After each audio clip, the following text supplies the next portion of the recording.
নমস্কার বন্ধুরা, cook with dishes ফ্যামিলিতে সকল বন্ধুদের জানাই স্বাগত। বন্ধুরা, আজ আপনাদের সঙ্গে বাঙালির অতি প্রিয় একটি রেসিপি শেয়ার করে নেব। আমাদের আজকের রেসিপি পটল চিংড়ি। রেসিপিটি খুব সহজভাবে কম তেল মশলা দিয়ে বানিয়ে নিয়েছি। তাহলে দেরি না করে দেখে নেওয়া যাক রেসিপিটি আমি কি করে বানিয়েছি। পটল চিংড়ি, তার জন্য নিয়েছি চিংড়ি মাছ 100 গ্রাম, নিয়েছি পটল, টমেটো, আলু আর একটা পেঁয়াজ। এবারে এগুলো কেটে নেবো। সামান্য হলুদ দিয়ে দেবো, দিয়ে একটু মাখিয়ে নেবো। এবারে গ্যাসটা জেলে নিয়েছি। তেলটা একটু গরম করতে দেবো। তেলটা গরম হয়ে গেছে, এবার চিংড়ি মাছগুলো দিয়ে দেবো।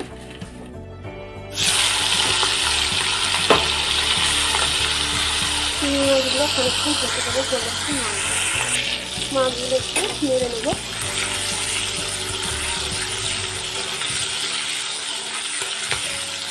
আর খানিকক্ষণ হতে দেবো, সেগুলো তুলে নেবো।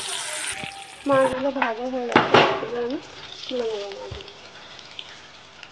এখানে পটলগুলো ধুয়ে রেখেছি, পটলগুলো এবার ভেজে নেবো।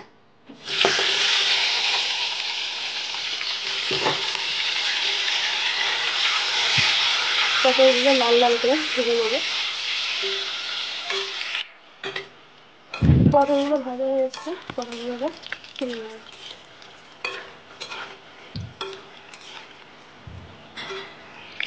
পটলগুলো এবার তাকে একটা তুলে নেবো। পটলগুলো তোলা হয়ে গেছে, চিংড়ি মাছের সঙ্গে তুলে রেখেছি। এবার ঠিক একইভাবে আলুগুলো ভেজে নেব। আলুগুলো একটু লাল করে ভেজে নেব।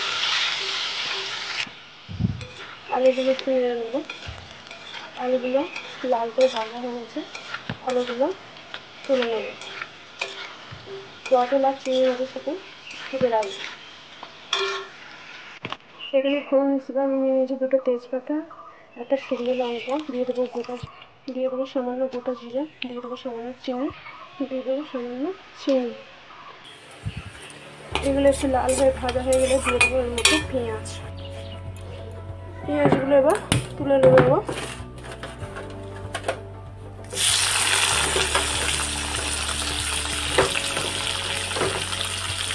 পেঁয়াজগুলো লাল লাল হয়ে গেলে এর মধ্যে আমি টমেটোগুলো দিয়ে, পেঁয়াজগুলো ভাজা হয়ে গেছে, এর মধ্যে আমি এবার টমেটোগুলো দিয়ে দেবো। টমেটোটাকে খানিকক্ষণ নিয়ে নেবো। নিয়ে আদা রসুন বাটা ছিল, তো দিয়ে দেবো। এখানে আমি আদা রসুন একসাথে বাটা আছে, আমি এবার দিয়ে দেবো। দিয়ে ভালো করে ফ্রাই করে নেবো।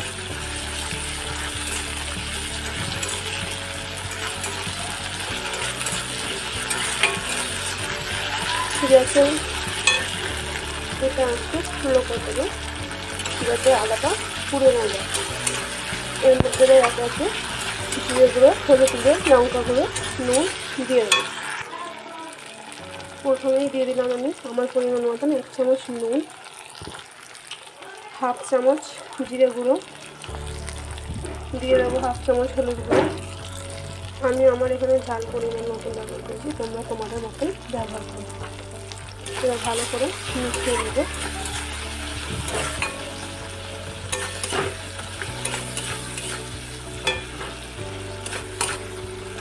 ভালো করে মেশানো হয়ে গেছে, একটু সামান্য জল দেবো। এখানে আমি সামান্য জল দেবো। জলটাকে একটু ভালো করে কষিয়ে নেব।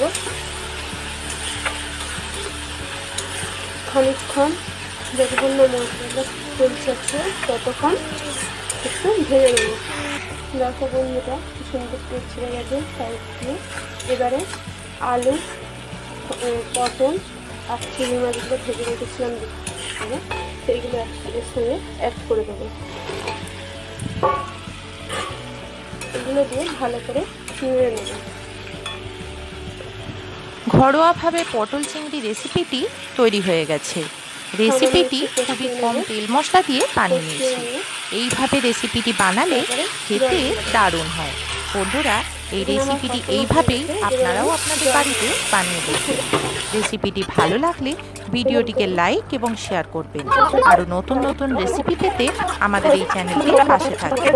আমার সকল বন্ধুরা ভালো থাকবেন, সুস্থ থাকবেন। নমস্কার।